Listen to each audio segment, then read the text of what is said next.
The book of First Corinthians, chapter 7. Now concerning the things whereof ye wrote unto me, it is good for a man not to touch a woman. Nevertheless, to avoid fornication, let every man have his own wife, and let every woman have her own husband. Let the husband render unto the wife due benevolence, and likewise also the wife unto the husband.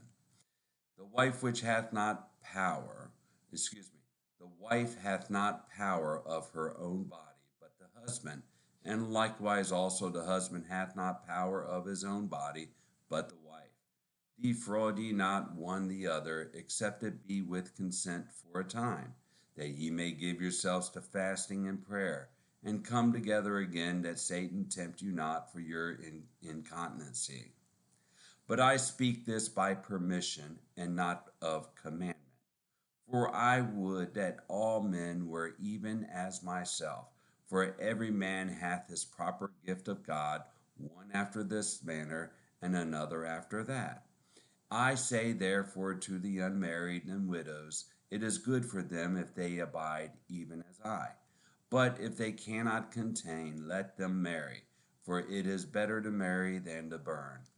And unto the married I command, yet not I, but the Lord, let not the wife depart from her husband.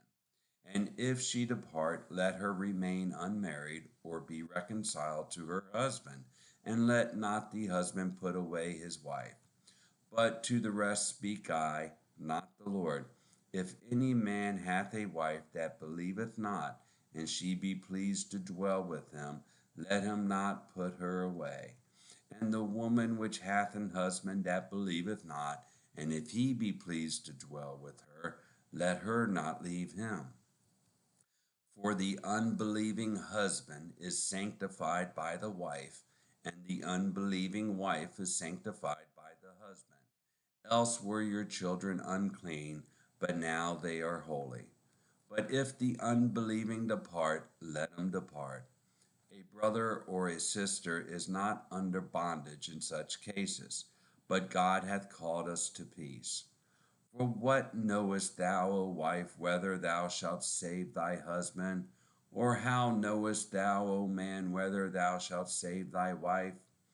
But as God hath distributed to every man, as the Lord hath called every one, so let him walk. And so ordain I in all churches. Is any man called being Is any man called being circumcised? Let him not become uncircumcised.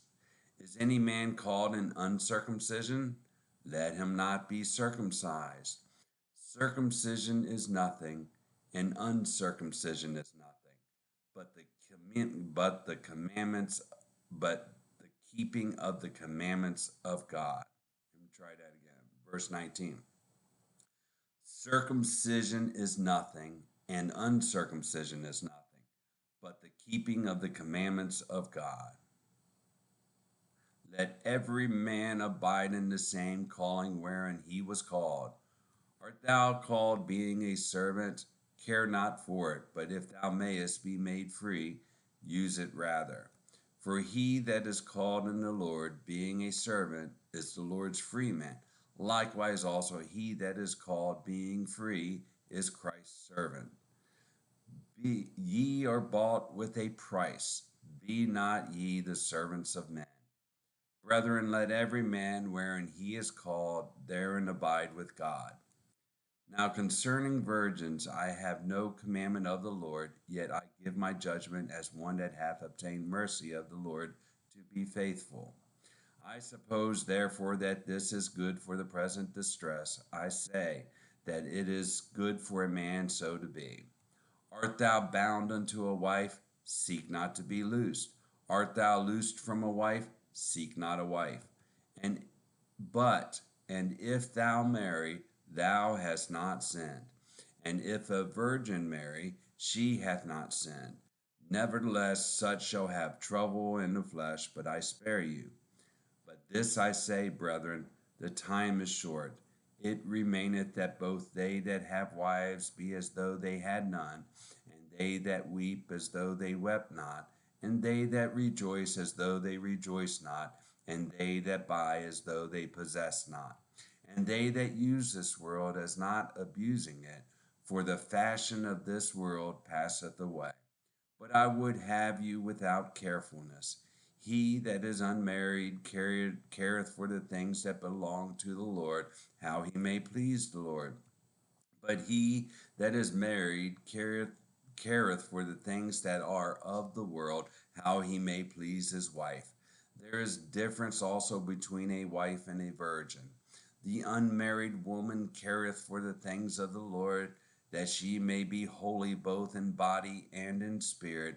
But she that is married careth for the things of the world, how she may please her husband.